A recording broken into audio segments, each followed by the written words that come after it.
এখন জৰাজীৰ্ণ কাঠৰ দলং জিয়াটো ভুগাইছে গাঁওবাসীক ব্যৰ্থ নেকি চৰকাৰ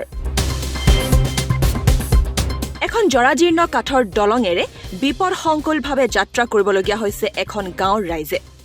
দৰঙৰ দলগাঁও সমষ্টিৰ ৪ নং হিয়ানমাৰী গাঁৱৰ এখন কাঠৰ দলঙে জিয়াটো ভুগাইছে গাঁওবাসীক এখন কাঠৰ দলং আছে যদিও দলংখন যিকোনো মুহূৰ্তত খহি যাব পাৰে বিপদসংকুলভাৱে যাত্ৰা কৰিবলগীয়া হৈছে স্কুলীয়া ছাত্ৰ-ছাত্ৰীৰ লগতে হাজাৰ হাজাৰ পথচাৰী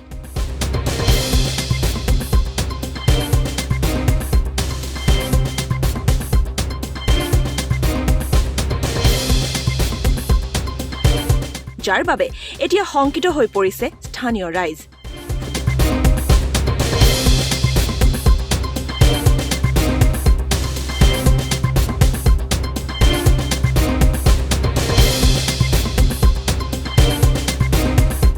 বাৰিষাৰ দিনত অলপ বৰষুণ হলেই জমৰ যাতনাত ভুগিব লাগে স্থানীয় ৰাইজে ভয় শংকাৰ মাজতে অতি জৰাজীৰ্ণ কাঠৰ দলঙেৰে যাত্ৰা কৰে গাঁওবাসীয়ে যান-বাহন অহা যোৱা কৰাত বহু অসুবিধাৰ সন্মুখীন হ'বলগীয়াও হয় বেমাৰ আজাৰ হলে এখন জৰুৰীকালীন গাড়ীও নাযায় দলংখনৰ ওপৰেৰে সেয়ে এখন পকী দলং নিৰ্মাণ কৰি দিবলৈ স্থানীয় ৰাইজে দলগাঁও সমষ্টিৰ বিধায়ক আৰু বিভাগীয় কৰ্তৃপক্ষক দাবী জনায় মোটামুটি ধৰক 2 বছৰৰ পৰা এনেকুৱা হৈছে বহুত আগৰ পৰা আছিলে তেতিয়া বাঁহৰ দলং আছিল আমি বাঁহচা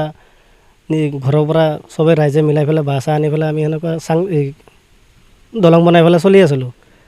একবাৰ লৈছিলে লৈ পেলাই আপোনাৰ খুঁটাগিলা কাঠৰ দিছিল